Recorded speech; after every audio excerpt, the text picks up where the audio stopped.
प्रेमियों, जय भगवान। अनमोल रतन में मैं मनीषा जैन आपका बहुत बहुत स्वागत करती हूँ।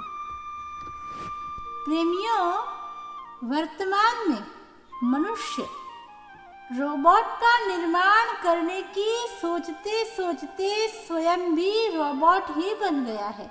कहने का तात्पर्य है कि अब मनुष्य के भीतर धीरे धीरे भाव शून्यता अपना स्थान गहरा कर रही है। यदि ना मानो तो स्वयं प्रयास करके देख लो। साथियों, हमारे जीवन में सबसे प्रधान यदि कुछ है तो मात्र और मात्र भाव ही है। यदि भाव है तो हम मनुष्य तो क्या जानवरों तक से अपना संबंध बना सकते हैं, और यदि भाव नहीं है तो स्वयं से भी हम कन्नी काटने लगते हैं और अंततः हम स्वयं का जीवन भी नष्ट कर बैठते हैं। क्यों? मात्र भाव शून्यता के कारण। ऐसे ही एक अत्यंत रोचक और ज्ञानवर्धक कथा लेकर मैं आप सभी के समक्ष उपस्थित हूँ। एक समय एक नगर में एक बहुत पहुँचे हुए महात्मा जी का आगमन हुआ। कहते हैं संत भगवंत का प्रतिरूप होते हैं। महात्मा जी के आगमन से पूरे गांव में उल्लास छा गया। लोग अत्यंत हर्षित थे। बैंड बाजे के साथ उनका स्वागत किया गया और लोगों में आनंद चरम सीमा पर छा गया। प्रातःकाल लोगों ने विचार किया, इतने महान महात्मा हमारे गांव में पधारे हैं हमें दर्शन देने के लिए, तो क्यों ना उनके चरणों में कुछ भेंट किया जाए। सब लोग अपनी अपनी श्रद्धा अनुसार भेंट हेतु विचार करने लगे और भेंट तैयार करने लगे। इधर रामू नाम का एक मोची था। वो बेचारा बड़ा ही गरीब व्यक्ति था। उसने सोचा आज पूरा गांव गुरु भगवंत के लिए, संतों के लिए, महात्मा जी के लिए कुछ विशेष कर रहा है। मैं क्या करूं? मेरे पास तो 2 जून का भोजन भी नहीं है। हे भगवान, मैं क्या करूं? मेरे द्वारे प्रभु आप स्वयं संत के रूप में चलकर आए हैं, किंतु मैं अभागा, क्या करूं? कोई मार्ग दृष्टिगोचर नहीं होता। ऐसी बड़ी बड़ी भेंटों के मध्य मुझ गरीब की भेंट क्या मायने रखेगी, और मुझे उन तक पहुंचने भी कौन देगा? मैं कैसे जाऊं? क्या करूं? इसी विचार में उसकी दृष्टि एक नए नए खिले हुए कमल के पुष्प पर पड़ी। कमल का पुष्प अत्यंत सुंदर था। उसके ऊपर कुछ पानी की बूंदें मोतियों के समान झिलमिला रही थी। ऐसा लग रहा था जैसे सुंदरता उस फूल की दासी बनकर उसकी सेवा कर रही हो। अत्यंत सुंदर और मनोहर पुष्प था। मोची ने सोचा, मैं इस पुष्प को बेच देता हूँ। रामू ने सोचा, मैं इस पुष्प को बेच देता हूँ। इससे जो प्राप्त होगा वो महात्मा जी के चरणों में चढ़ा दूंगा और अपनी भक्ति कर लूंगा। यही सोचकर उसने केले के पत्तों का एक बहुत सुंदर गोना बनाया और उसके अंदर उस पुष्प को रख दिया। कुछ पानी की बूंदें छिड़क ली। अब तो पुष्प इतना सुंदर दिख रहा था कि क्या कहने। वह पुष्प लेकर जैसे ही बाजार निकला, सर्वप्रथम नगर सेठ मिला। नगर सेठ ने कहा, आहा, बड़ा ही सुंदर पुष्प है, क्या बात है। इसे अगर मैं महात्मा जी के चरणों में चढ़ाता हूँ तो महात्मा जी तो प्रसन्न होंगे, गांव में मेरी कीर्ति भी होगी। नगर सेठ ने कहा, अरे रामू, ये पुष्प मुझे बेच दो, मैं तुमको इसके 10 पैसे दूंगा। थोड़ी देर में एक और बड़ा सेठ आया। उसने भी यह फूल देखा, उसे भी बड़ा मनोहर लगा और इसी विचार ने उसे भी झकझोर दिया कि इस पुष्प को महात्मा के चरणों में मैं चढ़ाऊंगा, मेरी कीर्ति होगी।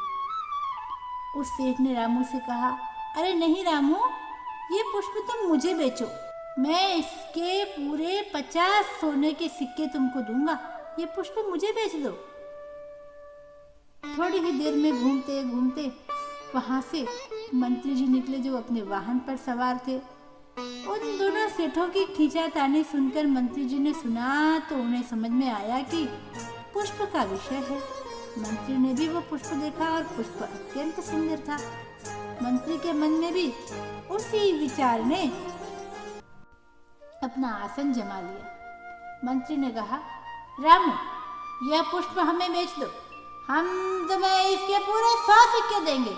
अरे तुमने इतने सिक्के कभी देखे नहीं होंगे, लाओ ये पुष्प हमें बेच दो। अभी रामू कुछ बोलता, इतनी ही देर में एक और व्यक्ति जो कि मंत्री था परंतु राजा का अत्यंत प्रिय था, वो आया। उसने भी यही खींचातानी और यही बात सुनी। उसने ये सारी बातें राजा को कह सुनाई।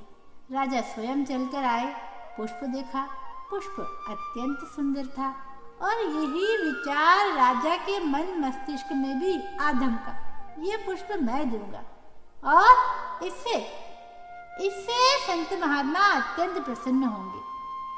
राजा ने कहा, देखो रामू, ये पुष्प हमें बेच दो, हम तुम्हें इसके पूरे 1000 सिक्के देंगे जिससे तुम्हारी 7 पीढ़ियां तर जाएंगी। ला, ये पुष्प हमें दे दो।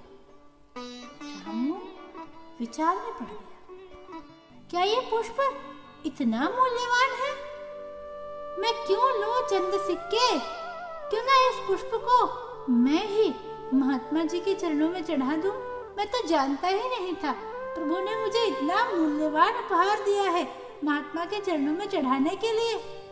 रामू ने कहा, सेठ जी, नगर सेठ जी, मंत्री जी और महाराज जी, मुझे क्षमा करें, मैं यह पुष्प आप सबको बेचने के लिए नहीं आया हूँ, अपितु यह पुष्प मैं स्वयं महात्मा के चरणों में चढ़ाऊंगा।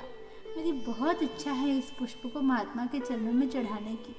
इतना कहकर सबसे क्षमा मांगते हुए रामू जा पहुंचा महात्मा जी के पास। पुष्प की चर्चा महात्मा जी के कानों तक पहले ही पहुंच चुकी थी।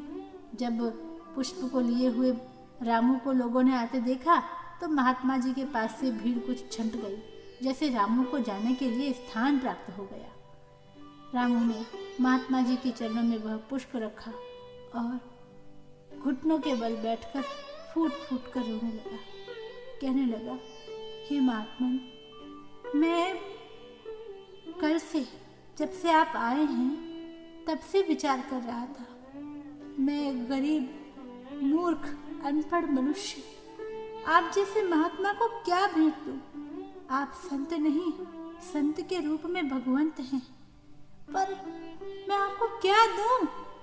मेरे पास ऐसा कुछ था नहीं, किंतु जब प्रातः इस पुष्प को देखा तो मैंने सोचा, क्यों ना मैं गरीब ये पुष्प ही आपके चरणों में अर्पित करूं और आपका आशीर्वाद प्राप्त कर लूं।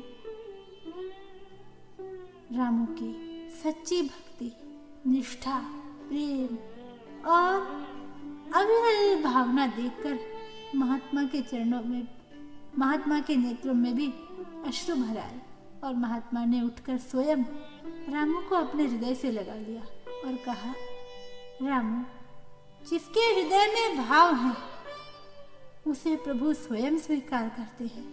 तुमने ये पुष्प मेरे नहीं, प्रभु के चरणों में चढ़ाया है।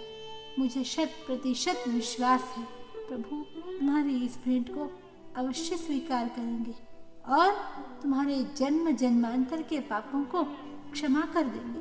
प्रभु तो दया के निधान है, करुणा के सागर है। रामू, क्यों रोते हो? अब तो प्रसन्नता का समय है, रोना बंद करो और प्रसन्न हो। आज प्रभु प्रसन्न है। रामू, गूढ़ ध्यान साधना कर विचार से निकले हुए संत के शब्द रामू के हृदय में मूर्ति के समान स्थापित हो गए कि उसका पुष्प प्रभु ने स्वयं स्वीकार किया है। रामू की प्रसन्नता 7वें आसमान पर थी। प्रेमियों, अपने हृदय को टटोलिएगा। क्या हमारे हृदय में मात्र संतों का विषय नहीं है, अपने सामाजिक संबंधों को लेकर के भी क्या ऐसे भाव हैं? क्या हम धीरे धीरे भाव शून्य तो नहीं हो रहे हैं? प्रेमियों, भाव शून्यता जड़ता का प्रतीक है, और जड़ता का क्या परिणाम होता है ये मुझे बताने की आवश्यकता नहीं। कुछ अधिक कहा हो तो मैं क्षमा चाहती हूँ। इन्हीं शब्दों के साथ मैं मनीषा जैन अपनी वाणी को विराम देती हूँ। जय भगवान।